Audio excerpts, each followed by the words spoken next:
Hi, I'm Cindy Bruflat with the Lakes Area League of Women Voters. We have another session of Snack-Sized Civics. Today I have Bonnie Mohs with us, and Bonnie, tell us what you're going to talk about. I'm going to talk about the registration process for voting. Perfect. Tell me more. Well, it is your right to vote. It's a constitutional right, and in Minnesota we believe that everyone has that right to vote. If you are a citizen, you should be voting. If you don't vote, I feel you have no right to complain about any of the decisions that are being made today. So how do we get registered to vote?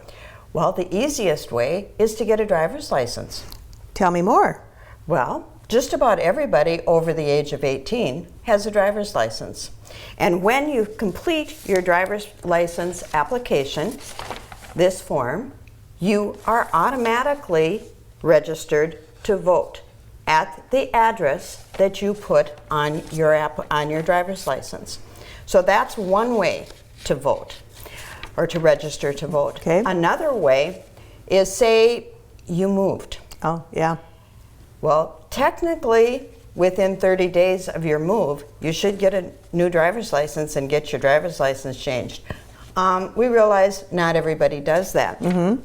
So you can fill out a voter registration application, or what at the courthouse they call a VRA. Okay. The VRA simply has all the information you would have on your driver's license, such as your full name, your address, where you live. You can put a P.O. box if mail cannot be delivered to you at the address for where you live. And that's important, because if you don't put that information on, the courthouse is going to send you a postcard that tells you where to go to vote. Okay. And if it comes back, you are not registered to vote. Good note. Good note. So that's important to know. And if you come and say, well, I don't get mail where I live, I have a P.O. box. Well, you should have put that on your application. Sure. Or you need to do that when you do the same day voter registration, which in Minnesota we do allow. Okay. Okay. Then you're also going to put an identification number on there, and that's important. It asks for your Minnesota driver's license. Just simply copy that in, and the last 4 digits of your social security number. And you should give both numbers? I think you should give both numbers. It's not required, but say you're a college student and you want to vote in your home district or your home precinct, but you're living at NDSU and you don't have a car, so it's not convenient for you to get home to vote. Okay. You might want to vote absentee.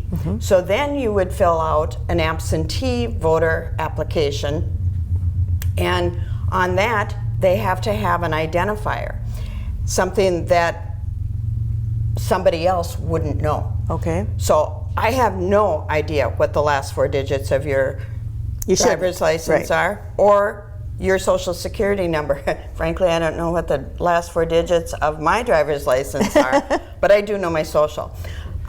If you put both of those down, that helps us, because when you do that application, you have to put one of them in. Okay. If on your voter registration you put your driver's license number down, and on your absentee ballot application you put the other down, we don't have a match. And then you're not registered. And then you're registered to vote, but when your ballot comes back to the ballot board, which I'm a member of the ballot board also, we have to match. One will have the application, the other has the ballot envelopes. Okay. And if those numbers don't match, we cannot accept that. Then you have to be sent a new ballot. Oh. Okay, now that's costing the taxpayers money. Right. Because number one, you have to pay somebody to do it. Number two, it's about $5 worth of printing and that for and the follow-up time of the staff as well. Right, right. Yeah. But it's very important that we do that matching. Another thing that we can match is signatures. Sure. Because everything has to have a signature. I bet you're wondering, a signature on my ballot? Nobody should know how I voted. Well, the absentee ballot application process is very interesting, or voting process is very interesting. First of all, you complete your ballot. You put that in a brown envelope, which is provided. That brown envelope goes into a white envelope. That white envelope has all of your personal information on it. Then that goes into another envelope that goes to the post office for them to take care of. And each time an envelope is opened, there must be a representative from the Democratic Party and the Republican Party present. At no time can a ballot be touched by a person of one party without the other party viewing that. That is part of what makes our voting process secure. I appreciate that. That's our voter integrity that we keep questioning. Right. We get a lot of questions sometimes through the whole voting process of the fraud that may happen. Can you dispel some of those concerns? Well, fraud as far as... Am I a citizen? Am I a citizen? What you have to state at the very first thing is, are you a United States citizen? If you check no, it goes in the garbage. Okay. You do not get to vote if you are not a United States citizen. But I show up at the polling place. You say you have to, when you register to vote that day, when you sign on the iPad, you are saying you are a United States citizen, you are the person whose information came up, and you do have the right to vote.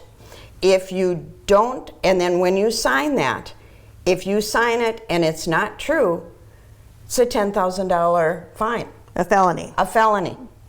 So why would you do it? Why would you do it? Right. I don't know why you would do it, but that's the I think answer. I heard, just to help us wrap it up and put a pin in this, I think I heard something about the statistics in Becker County, like there was an enormously small percentage of discrepancies. Right. So we're very proud of what we do here in Becker County as well as in Minnesota. Right. Great. Anything else you'd like to add real quick, Bonnie? Just that when you go to vote, the first question they'll ask you is, what is your house number?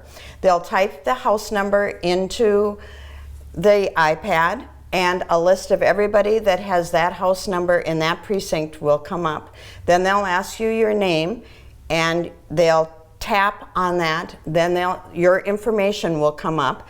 They'll tip the iPad to you and say, is this you? Is this where you live? Is this information correct? Okay. And you hit yes and sign your name.